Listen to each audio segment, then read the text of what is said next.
गुनवार बहू की कहानी अजनान से ज्ञान तक। गांव में रमेश और उसकी मां कमला देवी रहते थे। कमला देवी पूरे गांव में समझदार और सख्त स्वभाव की मानी जाती थी। जब रमेश की शादी गांव के पास के ही एक छोटे कस्बे की लड़की गंगा से हुई तो पूरे गांव में चर्चा फैल गई। अरे गंगा तो बिल्कुल गुनवार है, उसे कुछ काम करना नहीं आता। शुरुआती दिन। शादी के बाद जैसे ही गंगा घर आई, उसकी सास कमला देवी को लगा कि ये लड़की घर संभाल ही नहीं पाएगी।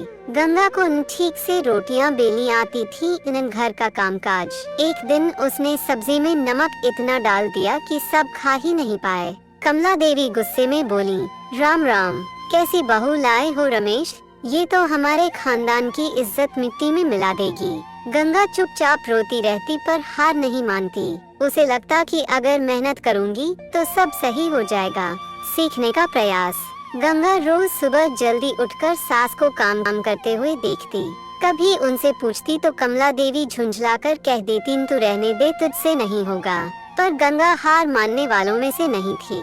वो औरतों से पूछकर धीरे धीरे घर का काम सीखने लगी। खेत में जाकर औरतों के साथ धान लगाना, बैल को चारा देना और चूल्हे पर रोटियां सेंकना उसने सब करना शुरू कर दिया। गांव में संकट। एक बार गांव में महामारी फैल गई।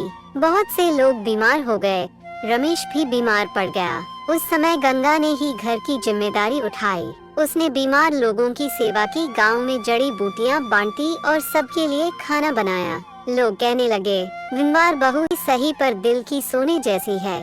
कमला देवी पहली बार सोच में पड़ गई कि जिसे वो हमेशा ताने मारती थी, वही आज सबका सहारा बनी हुई है। बदलता नजरिया। धीरे धीरे गंगा के हाथ का खाना सबको पसंद आने लगा। खेत का काम भी वो सास से बेहतर करने लगी। घर की देखभाल और रिश्तेदारी निभाने में भी उसका कोई जवाब नहीं था। एक दिन गांव में मेहमान आए। गंगा ने बड़े प्यार से सबके लिए खाना बनाया।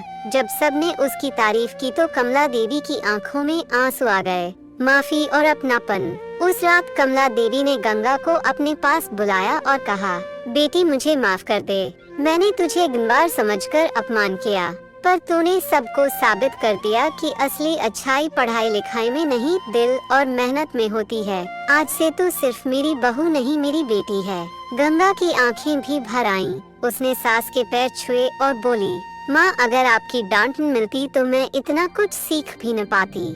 सीख। ये कहानी सिखाती है कि इंसान की पहचान उसके कपड़ों या पढ़ाई से नहीं, बल्कि उसकी मेहनत और सच्चे दिल से होती है। गुनवार कही जाने वाली बहू ने पूरे घर और गांव का मान बढ़ा दिया।